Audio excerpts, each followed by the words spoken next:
बोले श्री कृष्ण कन्हैया लाल की जय हो। श्री वृंदावन बांके बिहारी लाल की जय हो। सभी भक्तों को राधे राधे। मैं वंदना आज पढ़ूंगी भगवत गीता के 8वें अध्याय का 14वां श्लोक। चलिए शुरू करते हैं। अभी तक चैनल को सब्सक्राइब नहीं किया है तो चैनल को सब्सक्राइब कर बेल आइकन पर प्रेस करें ताकि आने वाली वीडियो की नोटिफिकेशन आप सभी को सबसे पहले मिले।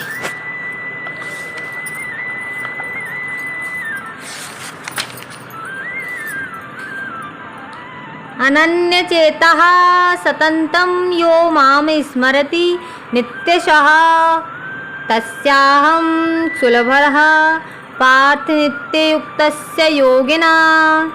हे अर्जुन, जो अनन्य भाव से निरंतर मेरा स्मरण करता है उसके लिए मैं सुलभ हूँ, क्योंकि वह मेरी भक्ति में प्रवृत्त रहता है।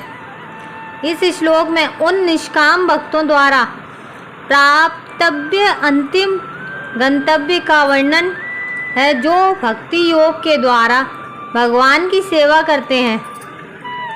पिछले श्लोकों में 4 प्रकार के भक्तों का वर्णन किया गया है। आर्त, जिज्ञासु,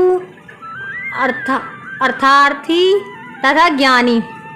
मुक्ति के विभिन्न विधियों का वर्णन हुआ है। कर्मयोग, ज्ञान योग तथा हठ योग। इन योग पद्धतियों के नियमों में कुछ ना कुछ भक्ति मिली रहती है, लेकिन इस श्लोक में शुद्ध भक्ति योग का वर्णन है जिसमें ज्ञान, कर्म या हठ का मिश्रण नहीं होता, जैसा कि अनन्य चेतः शब्द से सूचित किया होता है।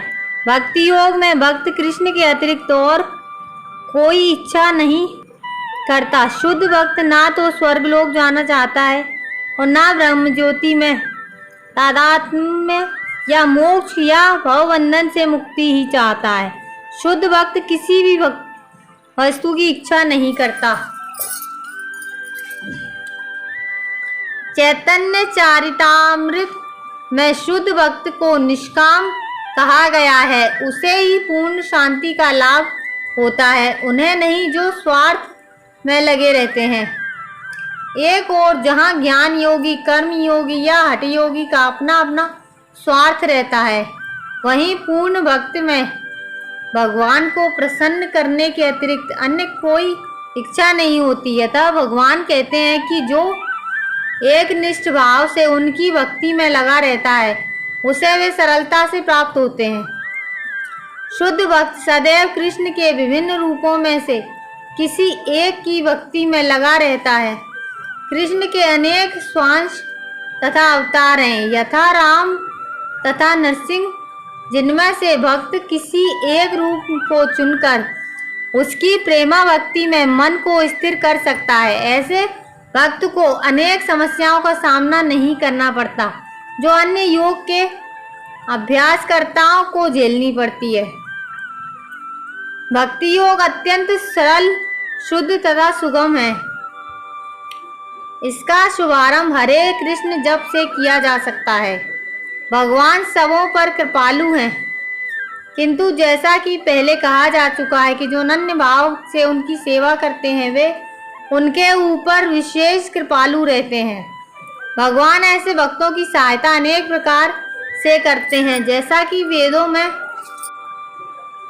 कहा गया है। इसने पूरी तरह से भगवान की शरण ले ली है और जो उसकी भक्ति में लगा हुआ है वही भगवान को यथारूप में समझ सकता है। तथा गीता में भी कहा गया है, तदामी बुद्धि योगम तम। ऐसे भक्त को भगवान पर्याप्त बुद्धि प्रदान करते हैं जिससे वह उन्हें भगवत धाम में प्राप्त कर सकते हैं। शुद्ध भक्त का सबसे बड़ा गुण यह है कि वह देश अथवा काल का विचार किए बिना अनन्य भाव से कृष्ण का ही चिंतन करता रहता है। उसको किसी तरह का व्यवधान नहीं होना चाहिए। उसे कहीं भी और किसी भी समय अपना सेवा कार्य करते रहने